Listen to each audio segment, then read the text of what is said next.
At ngayon mga giliw naming tagapakinig, narito si Lola Sela sa kanyang pangatlong kabanata ng kanyang kwento na pinamagatang Inday at ang Magic Milaw, dito sa ating dulang Mga Kwento ni Lola Sela.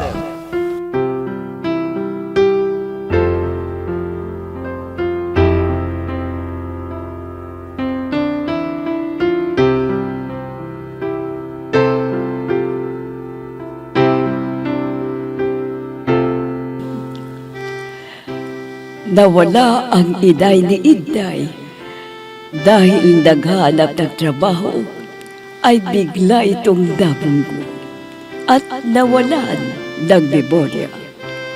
Nakita naman siya ni Vito at doon nagkasama silang dalawa.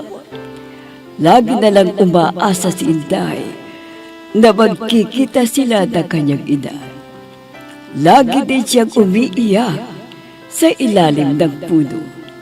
At isang araw, nagpakita sa kanya ang isang bata na nagagalang Rico. At yun ay isang batang engkantado.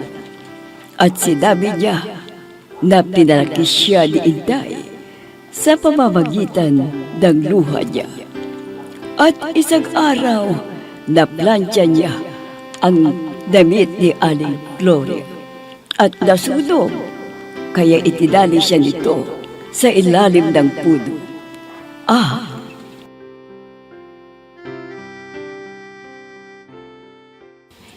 Inay, ang sabi mo sa akin, babalikan mo ko.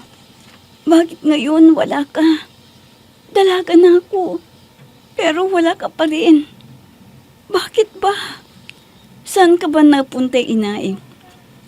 Lagi na lang iniisip ko ang mga sinasabi mo sa akin na pagtitiis. Pero tinitiis ko naman lahat. Pero bakit ganun? Puro pagdurusa ang inaako ko. Walang biyayang dumarating man lang. Pati kayo di pa dumating. Alam mo, lumalakas lang ang loob ko pag naiisip ko na magkikita pa tayong muli. Ay, kabayong nakalutang. Nandito ko na naman. Huwag kang matakot sa akin kasi tutulungan kita.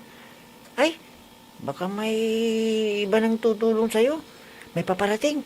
Teka, mag-invisible ako. Ayan na siya. Okay ka lang? Oo, okay lang ako. At ikaw ang dahilan bakit andito ako ngayon. Sige, tutulungan kita. Kakalagan kita. Halika. Iyang kamay mo. Espiritu ng puno, tulungan mo ko. Asan ka na? Naku, ako ang espiritu ng kaligayahan. Lala akong naggigigil sa kagandahan mo, Inday. Pakipot mo kasi. Ikaw bitawan mo ko, bitawan mo ko. Sisigaw ako, sige. O Isa. di, sumigaw ka. Pero pag narinig ka ni Gorilla, ay si Gorilla pala, ewan ko lang. Bitiwan mo ko. Bitiwan mo ko. Hoy! Anong ginagawa ninyong dalawa, ha? Lumayo ka sa akin, Inday. Kapit ka ng kapit eh. Layo ka, inaakit mo ako. Ganon. Alam mo, Inday, manang-mana ka talaga sa nanay mo na malandi. Haliparot! Oh, honey, my love. Tama. Aling Gorilla. Doña Gloria. Di po ganun ang nanay ko. At isa pa, mas kayo ang mas haliparot kasi lover nyo yung DI nyo na kalbo na panot. Sige, parusahan nyo na lang po ako. Pero huwag niyong sasabihan ng nanay ko ng di maganda. Sumusobra na kayo. Sumasagot ka na ngayon, ha? Ganun pala, ha? Lika nga dito, ha? Tama na, baby. Tama na. Ay, nako. Kung hindi lang dahil sa'yo, my loves, nako, talagang uubusin ko ang buhok niyan, eh. Oh, tama na, halika na. Aray ko! Ay, bakit mo ako binato? Aray! Ay, sakit doon, ha? Inday! Ay! Ay, naku naman! Lumayas ka! Layas! Ayokong makita ang pagmumukha mo, Inday!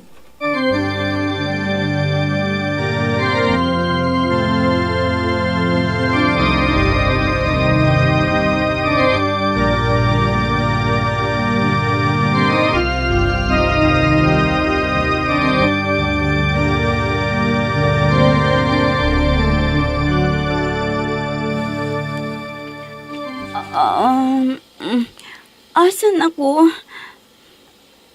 Di mo ba naalala na pinalayas ka ng gorilya na yun? Rico. Oo. Rico Puno. Anong ginagawa mo dito, ha? Buti naman, alam mo, pangalan ko. Alam mo, ako ang nagmagic, kaya andito ka ngayon. Di ba importante ang mga yan sa'yo? Ha? Alis ka na. Natatakot kasi ako eh. Huwag mo Alis! naman akong paaalisin, oh. Ikaw lang kayang nakakakita sa akin. At ikaw lang ang nakakausap ko. At kapag ikaw ang concern, kakaroon ako ng magic. Siguro, dahil ikaw lang palakay sa akin. Dumadaloy sa ugat ko yung mga luha mo. Ganon? Espiritu ka nga ba, di ba? Hello? Di ba espiritu ko ng puno? At ang puno ay... Inaalagaan. di ba? Sabi ko sa iyo eh. Yun naman pala eh. Alam mo pala, ganun yun. Kaya, konektado ako sa iyo. Galit ka pa. Takot ka pa sa akin. Inday, kaibigan mo ko. Okay. Oo na, fine. Tutulungan kita na hanapin ang nanay mo. Paano natin hanapin? Di ko nga alam kung asan siya eh. Ganito ang gawin mo. Hanapin mo ang bilao mo. Tingnan natin dyan, ha? Dito? Oo, sige. O sige nga. Isipin mong nanay mo, ha? Ganito.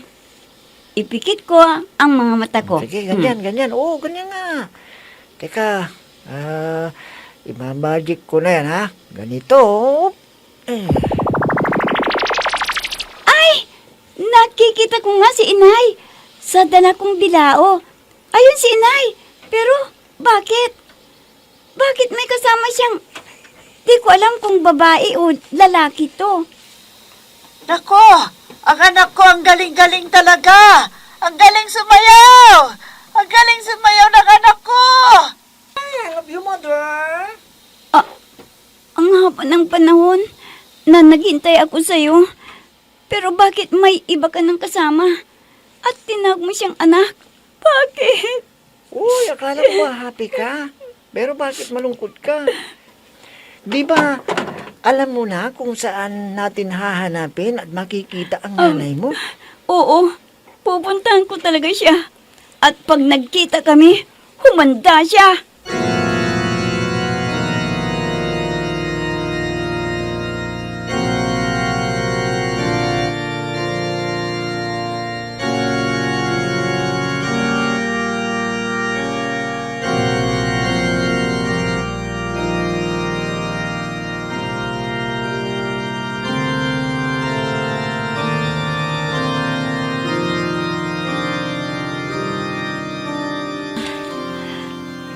May iba ng pamilya siguro ang aking ina. Bakit natis niya akong di binalikan? Isip ako ng isip kung nasaan siya.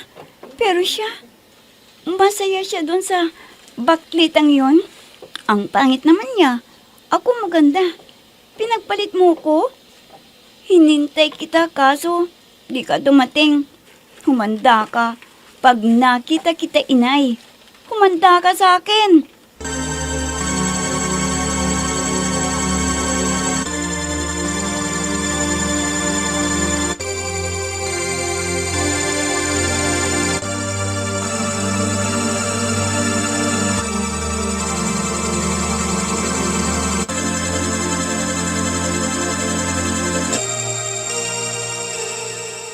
Bakit, Inday? Hindi mo na ba mahal ang nanay mo?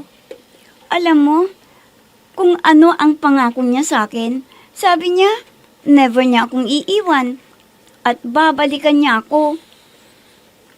Mama naman, huwag mo na ba akong iiwan? Sorry talaga anak, hindi naman kita iniwan. Talaga man ako, mamang. Ang sama talaga ng ugali mo. Love na love niya ako. Halika na anak, Dino. Halika na. Oy, mama. Mama naman. Ang name ko ay not Bino. Vina?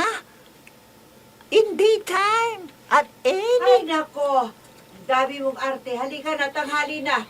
Madami pa tayong gagawin. Halika na. Alam ko nang maganda ka, kaya halika na. Ay, nako. Maganda talaga, ah. Ay, nako, Gloria. Ito na yung pinabuhat mo sa akin na gulay, oh. 5 piso yan. Ano? 5 piso lang, hindi 20. Kuripot mo naman, Vino. Ay, nako. Vino ka ng Vino. Ay, nako. Pogi. Halika na, magbubukas na tayo ng pwesto. Ayun na sila. Inay, bakit? Bakit mo ako pinagpalit sa ibang tao? Bakit, Inay? Humanda ka, Inay. Humanda ka. Ay, nako. Inday. Anong gagawin mo? Oh, no. Okay lang ako. Okay lang ako. Teka. Tingnan ko kung saan sila. Naku, patay. Nalagot na. Mainit ang ulo ni Inday. Masama ang loob. Naku, Inday. Huwag. Huwag, Inday.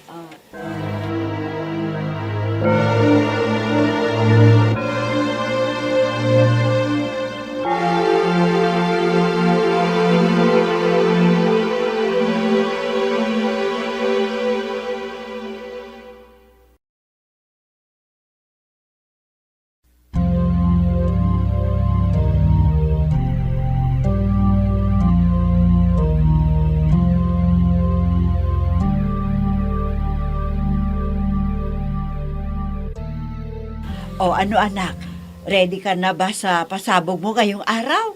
Oh, ang ganda talaga ng anak kong to.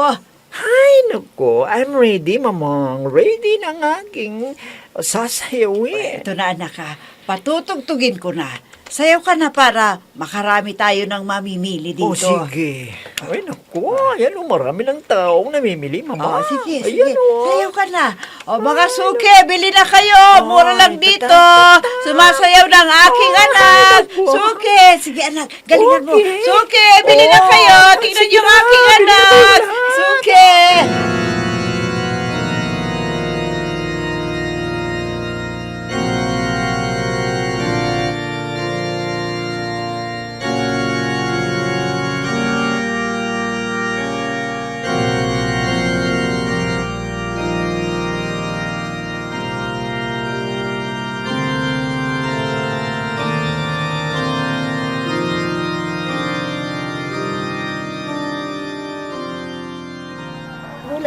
Ayun pala sila. At yung ginagawa ko dati, ginagawa din niya. Mas magaling pa akong sumayaw kesa kanya. Pangit na bakla. Mas maganda pa ako. O, ano, Inday? At libre pa yung sumasayaw. Kakausapin mo ba yung nanay mo? Sasabihin mo na ba sa kanya ang totoo? Hindi. At may gagawin ako. Di ko sasabihin. At may iniisip ako. Huwag, masama yan. Huwag, Inday. Suke, bili na, Suke.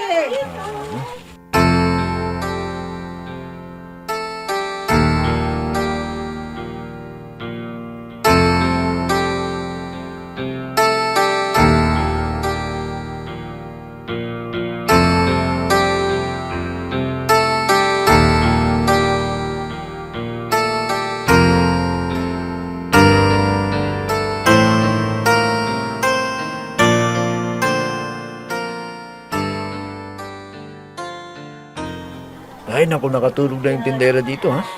Sino ba itong mukhang bako? Miss! Miss, gising ka. Nakatulog ka na dito, ha? Miss? Miss? Ha? Nakatulog pala ako. Nasa palengke pala ako. Teka, at may pupuntahan pala ako. Pupunta ako kay Ate Petra. Hihiram ako pa ng puhunan ko dito sa palengke. Kailangan na makalapit ako sa aking ina at yung baklitan na kasama niya. Oo, pupunta ako. Pero, itatiming ko na wala si Doña Gorilla. Ay, Doña Goria pala.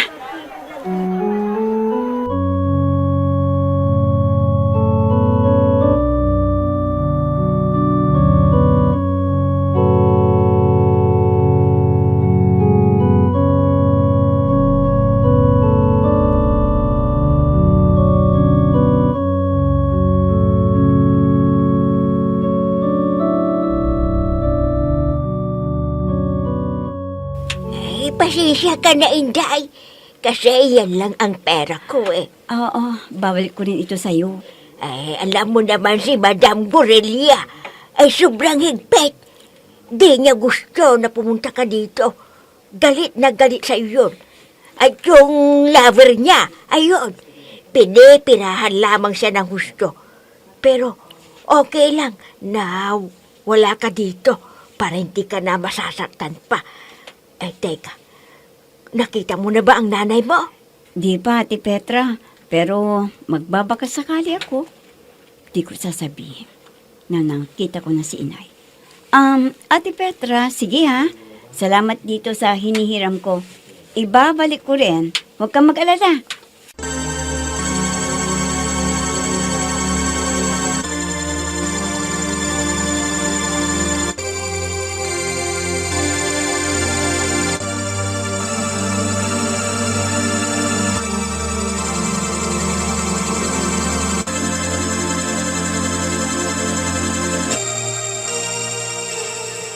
Halika na, honey, my love. Sayaw na tayo para mawala ang aking stress. Sige. Bakit ang nakikita ko? Mukha ni Inday. Gusto mo ata akong halikan, honey. Sige lang. Halikan mo ako. Aray ko! Aray ko! Bakit mo naman ako nabitawan? Aray ko! Ang balakang ko! Masakit! Aray! Sorry, Aray honey. ko. Di ko sinasadya. Naku, mukhang bumigat na naman kasi katawan mo. Bawasan mo kasing kumain para di ka tumataba. Ganun ba? Sige, babawasan ko na ang kanin. Dito na lang tayo, ha? Nakakapagod kasi. Alam mo, paano ka mapapagod? Ipahinga ka ng pahinga. Naku, nakakapagod din ang pahinga ng pahinga. Okay, naintindihan kita. Sorry talaga, Inday. Ano? Inday! Inday na naman! Inday na naman! Buisit ka talaga!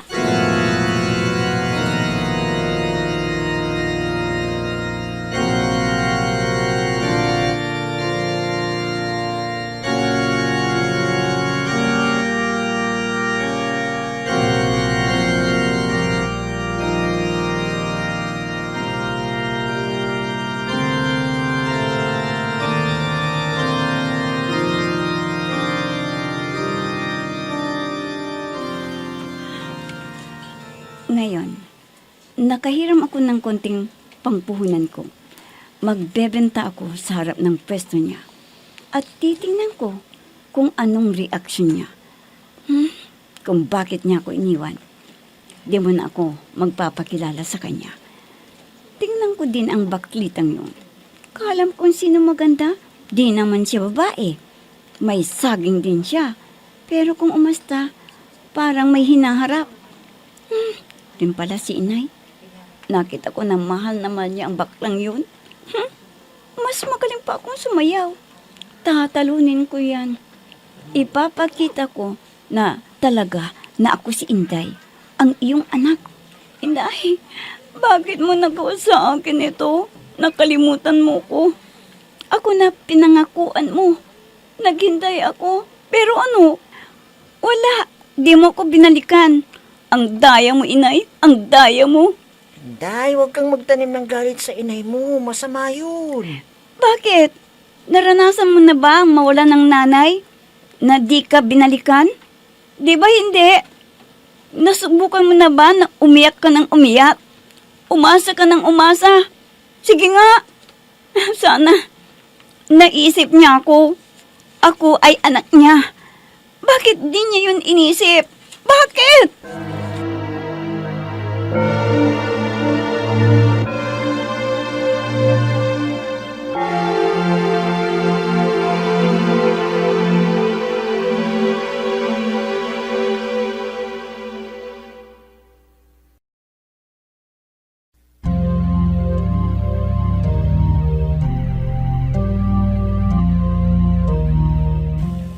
Makikilala pa kaya si Inday ng kanyang ina? Mga giliw naming tagapakinig, Abangan ang huling kabanata ng ating kwento na pinamagatang Inday at ang Maywagang Bilao dito sa ating dulang. Mga kwento ni Lola Sela. Mga nagbigay buhay sa ating dula: Myra Abrihal Narnula, Susan Malignem, Ami Diaz, Oscar Ora, Robert Di Guzman, Jun Cabato, Eva Alcoriza. Technical Supervision at Musika, Oscar Ora. Nilapatan ng tunog, Robert Di Guzman. Sa panulat at direksyon, Amos Iglesias. Mga kwento ni Lola Sela. Inihahandog ng IFRE Recording Studio para sa pambansang radyo ng Pilipinas, Bombo Radio, Philippines.